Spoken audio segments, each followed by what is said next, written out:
What's up, everybody? Welcome to Building Our Power. This is Gabby. And Katie.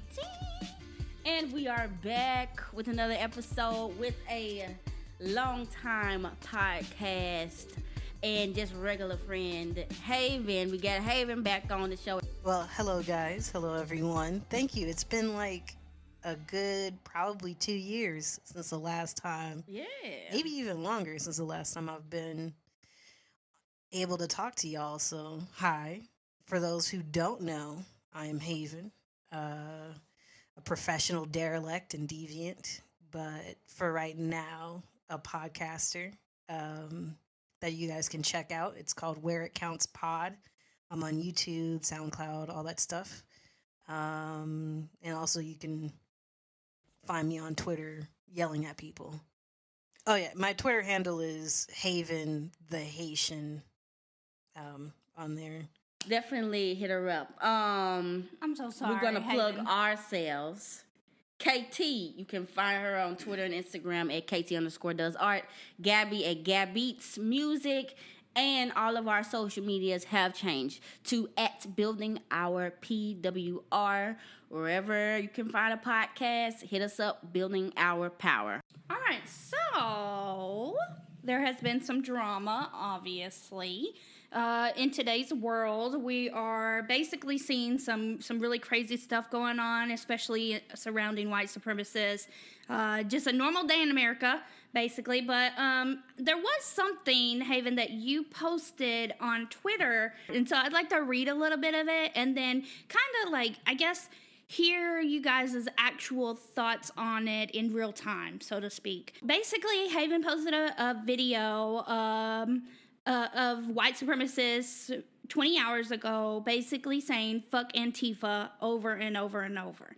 Haven said, y'all do not understand. These people are never going to be like, oh, there's no one counter protesters. Guess we'll pick it up and go home.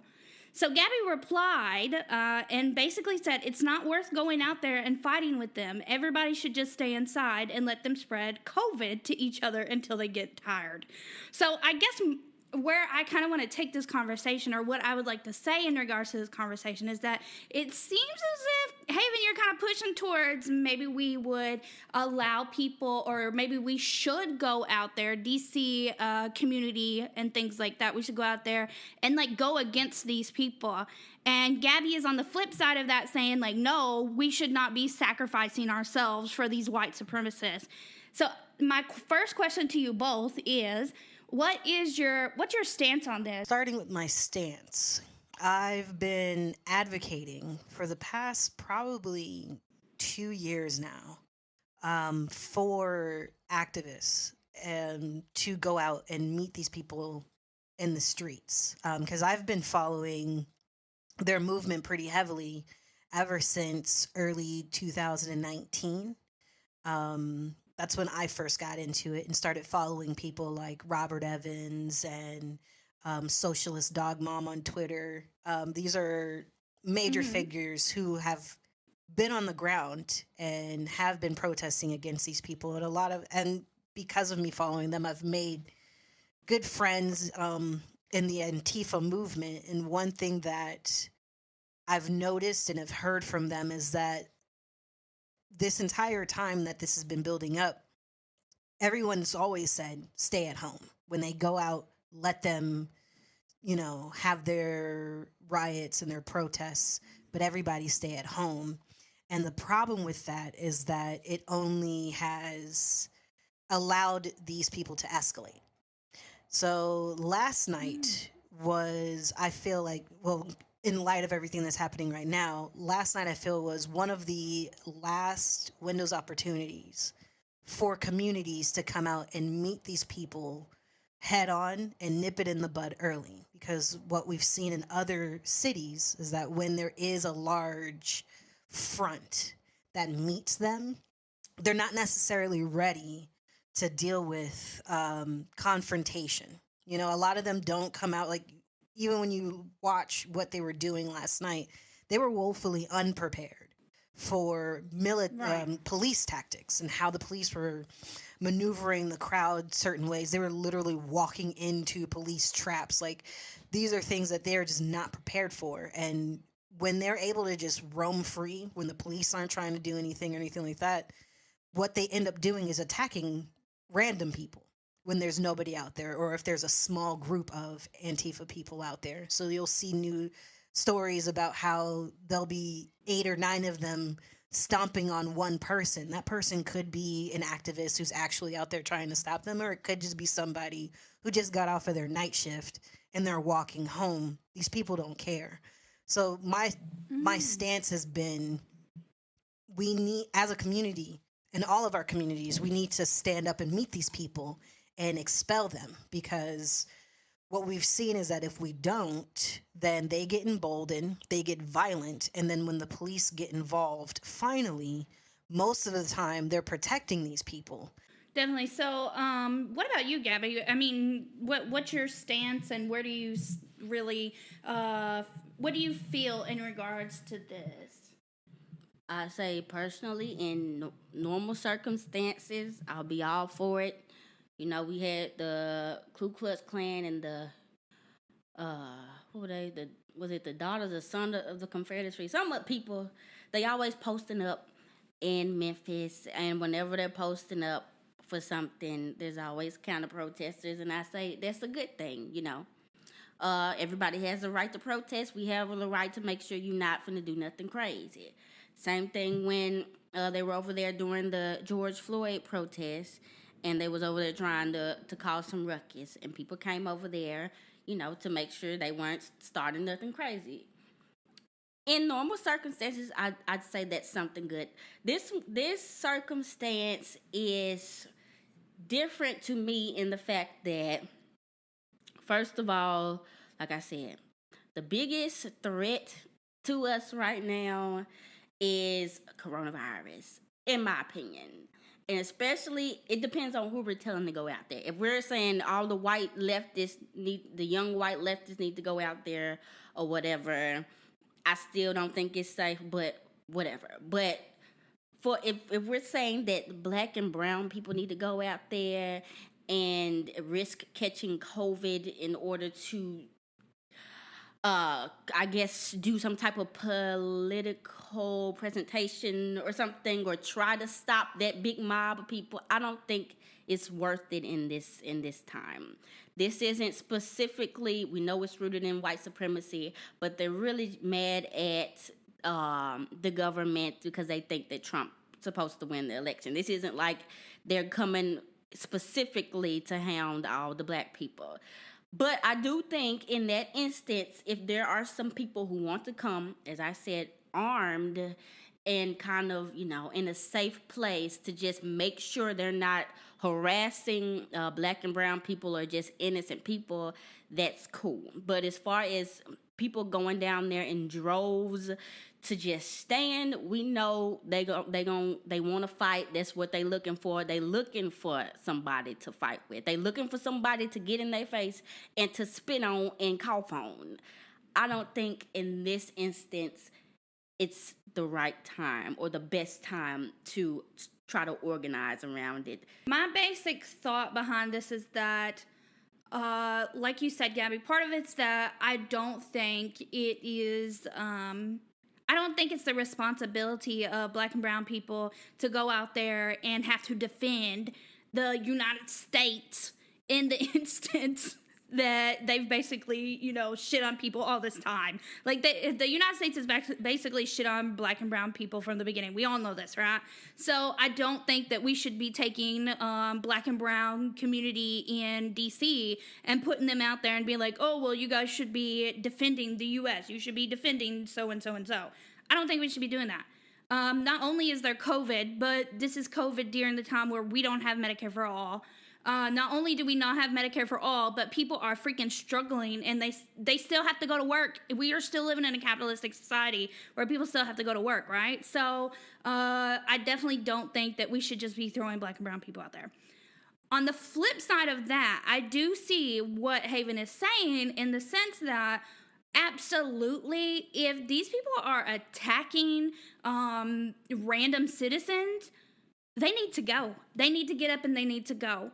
That's my issue, is that a lot of people think that it's just white people killing white people and that it'll stop at white people killing white people. And one thing I do want to do is clarify. I'm not asking for people to go out and protect or defend the United States. I am saying that people need to go out and defend their own communities. You know what I'm saying? Like, I'm not, if it's the Capitol building, sure, but DC is still a chocolate city. Gentrified, true enough. But these people, it's not like when they went down in that one little town at that black, there was a black family who had a birthday party and they had like a whole caravan of these people. That was one of the first instances of them doing that. No one sat there and was like, oh, I really hope that like all the white leftists come out here and talk to these folk. That's too late. They're coming into your community. They're not waiting. Like, the time for us to just wait for white leftists to get their shit together and become our shields was in Oregon when there's not a lot of us. You know, that was in fucking Wisconsin. Now they're getting bold. Now they're getting ready. They are going to go into any city that they think is a threat. Richmond is a black city. The capital of Virginia. It's the city that I live in. That's a black city. It's not like they just went and stayed in the fan where all the nice little liberals and leftists were. They were attacking black people. So when I say go out there and confront them, you're not just defending the United States, you're defending your own community. So we have a small window to stop them. And if we don't, then we're going to be on a trajectory where it's no matter if you stay home or not, the fight is going to come to you. And either you going to meet them motherfuckers in your front yard or you're going to meet them in your kitchen. But either way, they are going to be here.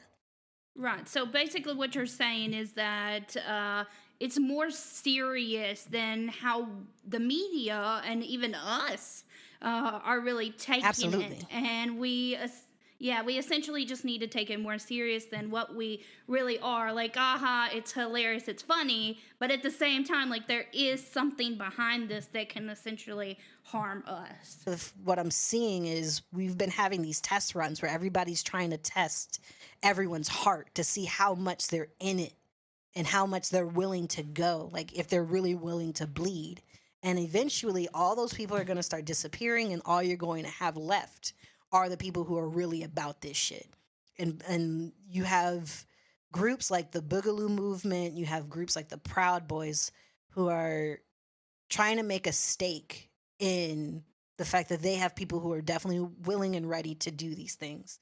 And there's been years of conversation and organizing and indoctrination and recruitment on that side of the fight.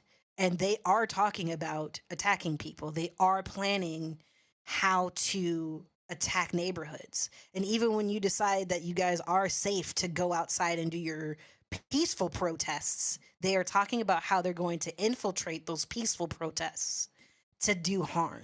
You know what I'm saying? Like, this is way deeper than a bunch of angry white people who just want Donald Trump as president, is what I'm saying. And way more dangerous. And one of the reasons that it's even more dangerous is because while white supremacy and white genocide and all that shishnai is the root of it all, they've also been able to get a coalition around people who probably don't resonate all the way with that white supremacist rhetoric, but they've been able to integrate politics, religion. They've been able to integrate the QAnon stuff. So now you get people that I know personally who supported this, not knowing that it was a front for this white supremacist BS, but that's how they've been able to integrate people and help them go down the pipeline. So I definitely see that it's the seriousness of it for me right now, especially like tonight. No, but if you're saying that there needs to be a more organized effort around, okay, everybody taking arms, everybody buying weapons. Everybody stocking up. Everybody, if we know that, and not Antifa, but the Proud Boys or whoever is coming into town, will have a team of people that are ready to just patrol and make sure they're not doing nothing crazy. I definitely think that that's something. We know now that, I mean, we already knew this. They have the police on their side, they have armed forces, they have government officials on their side. I personally don't think that us as just leftists or whoever anti-fascists will be big enough and strong enough to squash this big of a movement. Because I mean, I don't think so. It's going to take either legislation, which I don't know if they're gonna do nothing, or something, because they're But it's everywhere. not going to take. They are It's everywhere. not going to take legislation. What happened the last time we tried to defeat fascism? We went to war. Yeah. We had to murder people. Hundreds of thousands of Russian soldiers had to die to get rid of them. That's what happens when you wait. Like we've history doesn't repeat itself, but it does fucking rhyme, and we know what this looks like. We have a lot of examples of the direction that it can go. So maybe not. I mean, like tonight now it's too late. Now it's like shit's getting real. There was a line that was definitely crossed when these people attacked the Capitol building. Now the leader of the Proud Boys, I think his name is Enrique Tranquillo. He said that they were going to be quote unquote incognito in these protests. So I think a lot of it, and we're already seeing evidence of Proud Boys and white supremacists, right wing extremists who have been showing up all throughout these different protests and all this other stuff. Faces that, if you've been paying attention, you know very well. They're there, so he's not lying. They were there incognito, and they did help escalate the situation. I mean, but even that, yeah, let's talk about this because, I mean, obviously, for the love of God, the police, they just pretty much escorted those folks up in there. Yes. Right. Because I'm not even going to compare, like, if it was black, but if it was anybody, if I was just walking around and I'm like, I'm finna go into Nancy Pelosi's office, that would not fly. So we know that these people have police officers on their side. Yeah. What can we do to combat police officers with now military grade weapons? And they got those little electric shock shields and everything else. I'm not saying it can't be done, but what would you propose?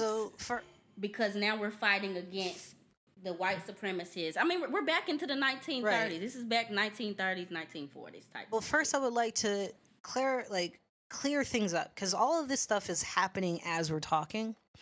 By the time they got to Nancy Pelosi's office, a woman was already shot. A man had already had a heart attack because of a flash bang.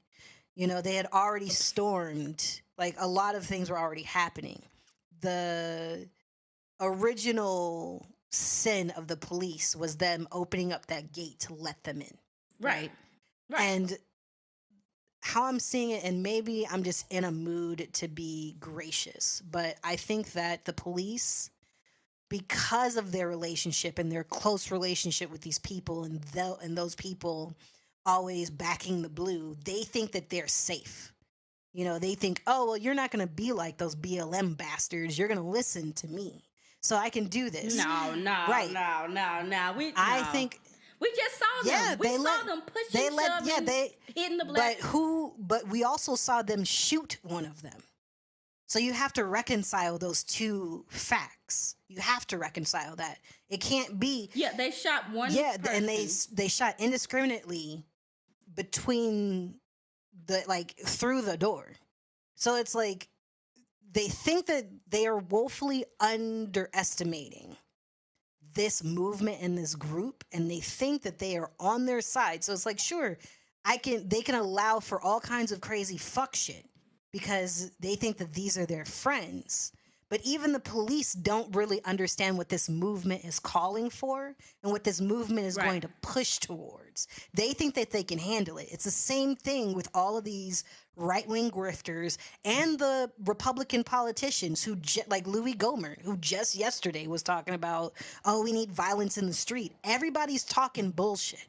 Everybody talks a Right, good right. game until shit gets real. Shit, even Trump. Right, until Trump now telling folks to go Right. home, but right, because they don't really mean it. That's and- what I'm saying. Like, you have all these Right. people who want to talk mad shit. Like, it's like being in a gang. It's like being in a gang that nobody's gotten shot at yet. Everybody, like, I Right. can wear the colors. You know, we gonna be crip walking in the streets and shit. You know, we gonna talk our shit. But then when the guns pop off, that's when you really get to see who the true believers are. I mean, obviously, I'm like, it's like an aha moment, but duh. The white supremacists literally just use Donald Trump's presidency as a way to just recruit people. Absolutely. And then, like, obviously, boom. But we spent all this time talking about Donald Trump behind. And do you think that was intent? Do you think the media is just incompetent? I think that Because I think the media yeah, go is ahead. incompetent and greedy.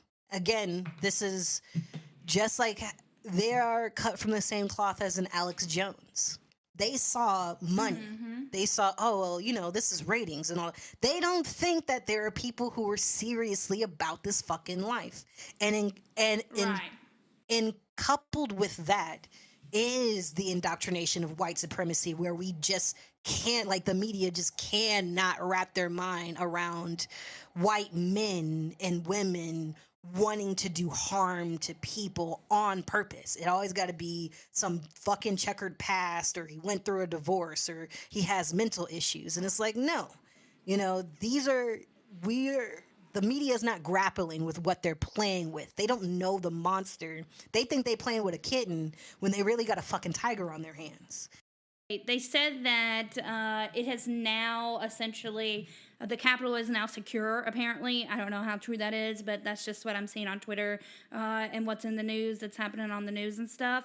And I do think it's kind of important that we talk about this conversation because, Haven, you were saying things like, you know, that it is really going to go ahead and infiltrate us, this rhetoric and things like that. And we're already kind of seeing that, right? We're seeing that in our homes with Fox News and with pastors who are validating this and laughing that Trump, you know, lost the election. We're seeing this in our parents who are quoting QAnon stuff and conspiracy stuff about children being eaten in blood in our own homes. And, like, I know that, like, I guess in my brain, like, I don't live with my parents and I don't really speak with them in regards to politics or anything like that because I just don't mess with them.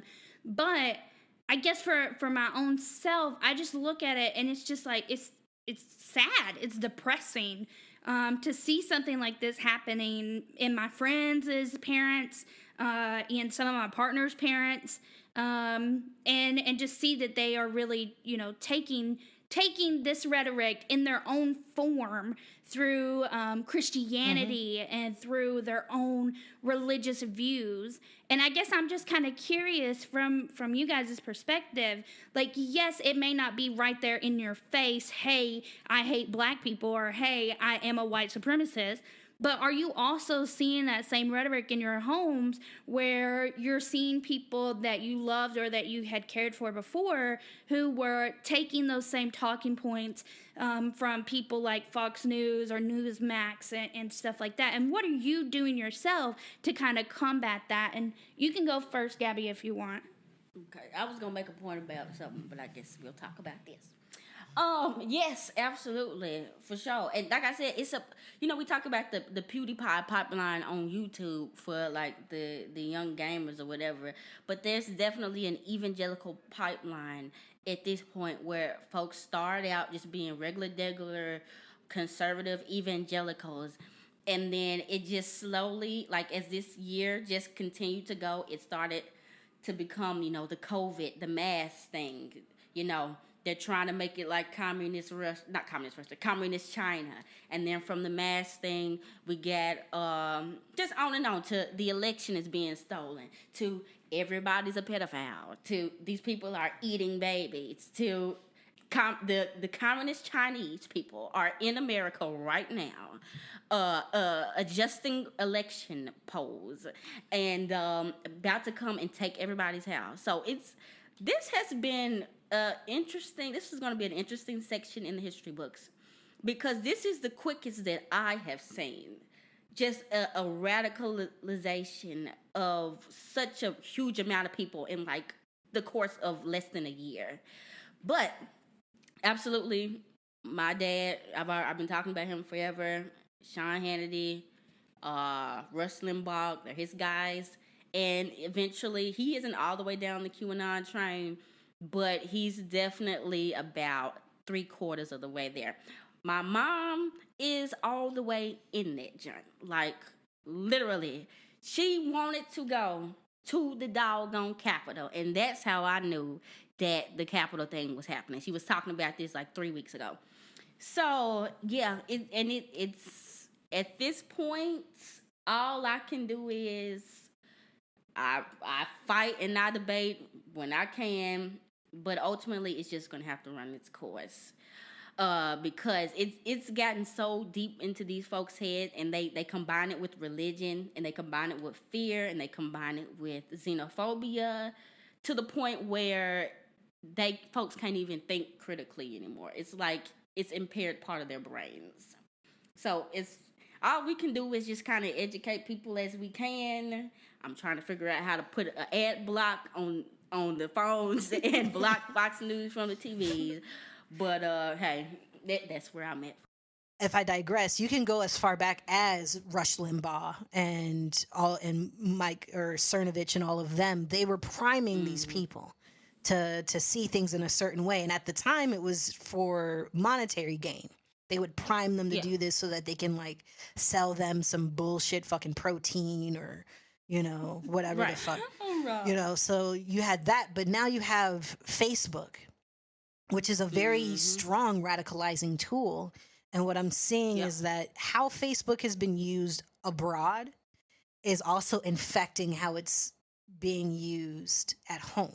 So the same way that places like Myanmar have far right extremists infiltrating and radicalizing people so that they can murder the Rohingya, that tactic is the same song and dance at home, where they're infiltrating and spreading memes and misinformation and all this other stuff, like the whole children are being eaten and raped and there's a whole cabal kind of shit. Like all of that is happening, and we've kind of allowed it to, because for the most part, when we could have addressed it, it was innocent. It's like, oh, you're just being my fucked up wacky uncle or crazy wacky mom who just thinks that there's lizard people, and then it's getting a little bit real, and it's harder to penetrate those people, because I mean, anybody who believes in a conspiracy theory, it's hard to disprove the conspiracy theory. It's meant to stand on, it's a table that's meant to stand on no legs. So if you try to dismantle the legs, you're just going to find more things to get stuck in, and appealing to people's like, okay, I see that you are in the sunken place, or I see you're in the matrix right now, motherfuckers. So let me just see, can I connect the dots of what you feel is right, what you think is right? And then if I can show you how this doesn't jive, will that help? How does this disconnect you from it? But I think, you can't rationalize people out of things that they didn't come into rationally. That's the thing, and that's why I've stopped. Yeah, because like when it started with the whole, like, even all of these people that's even thinking that the election was stolen. It started with Sidney Powell. She has yet to bring any evidence anywhere. And when Tucker Carlson said, she called me, or they called me, tried to get in contact with me, and I said, absolutely, you can come on the show. Just give me some evidence. Give me the papers. Give me the video. They had nothing. He says that on the show, and they was willing to cancel him, and they were like Mm-hmm. attacking him for just saying that the woman didn't have evidence. Lou Dobbs, whatever his Mm-hmm. name is. This lady has made a career from the jump ever since the election ended. And these people can't give you any the supporters can't give you any evidence. All they can say is somebody saw something. They can't give you any pictures. They can't give you any documents. Nothing. So for myself in my own head, I had to say, these people are not navigating from a place of reason. Let me stop trying to reason. And so I have. But now the question has to be, this is what KT want to ask. As leftists, okay, we know when they come up in the streets, we have to be willing to protect and defend ourselves. All that's good. But as far as on the cyberspace, with our interpersonal relationships, with our friends, our co-workers, what can leftists do to help deprogram people who may be up in it and to help deter people from getting into it? No, I was going to say that making them look ridiculous helps. You know, like making them look like dumbass, and not just dumbasses, but weaklings. You know, like there's a lot of, you know, bravado behind a lot of these people. If you kind of just make fun of them, it makes it less cool. That elicits the same type of emotional reaction, or it hits the same parts of the brain that are hit when they are getting emotional about, you know, falling deeper into that hole. Um, See, do you think that the media needs to change the way that it delivers oh, media? it's going to be extreme. I think that the media should be nationalized first and foremost. I think that Okay. I think that almost all cable news needs to be dismantled and blocked. Yep. Like I do. Like that's how I feel about the media, because the media is not going to do anything that's going to help to lessen this problem. They're only going to make it worse. Right. And For views. yes, for views and for money. mean, I look at Stephen Miller as a perfect example of the whole transition into this. Stephen Miller got a lot of his start in right wing radio. Herman Cain put him on his show and all this other stuff. This guy went from being a fanboy of right wing radio, and they constantly gave him a platform and a place to be. And it's the same thing that Turning Point USA does, is the same thing that Ben Shapiro does. A lot of these people had platforms and places to say all of this crazy shit, right? And in an inoculated way where it could be taken seriously. And then now that just like Stephen Miller, who bullshitted his way and failed upwards into the White House to be one of the most draconian lawmakers, because that's what he is. He was writing people's policies. He was writing Trump's policies, especially around immigration. He became one of the most draconian individuals in government today, all from right-wing media. How can anyone trust CNN about what's happening with QAnon? Again, they don't even know what the fucking iconography looks like. They don't know that somebody put they weren't even in the room for the conversation when these white supremacists thought it would be funny to co-opt the OK sign, and why that's significant, or why Pepe the Frog is significant, or why somebody flying the Rhodesian flag is significant. They don't know about Gamergate. They have not been paying attention to any of this. They only see when it's time to make money. And that's my question is, but it's hard for me to believe. It's really hard for me to believe that these white people, these racist ass white people on CNN, don't have no connections to these folks that's doing this stuff. I feel like, personally, that they didn't want to report on it because, they were cool with it. Just like, you're not going to tell me, like you said, we were talking about the police over there. You're not going to tell me those police were not ready and did not know that those people were planning to storm the Capitol, when I just said, my mom told me 3 weeks ago they was going to storm the Capitol. And then my dad told me yesterday, he said, oh yeah, there's going to be at least 500,000 people there. If my old parents, just from watching those Newsmax YouTube videos, knew that information. You cannot tell me that these people do not know this information, but for whatever reason, they're not reporting. Just because the police know, don't mean that they take it seriously. That's what I mean by them not understand. That's what I was. That's what I mean by them not understanding the company that they're currently keeping. They don't know the monster that they're handling. As far as the media, you have to take class into consideration. Right-wing media knew immediately. Alex Jones, fucking Rush Limbaugh, Right. all of them knew. They're in those circles. CNN, MSNBC, them motherfuckers don't know. They live in New York City.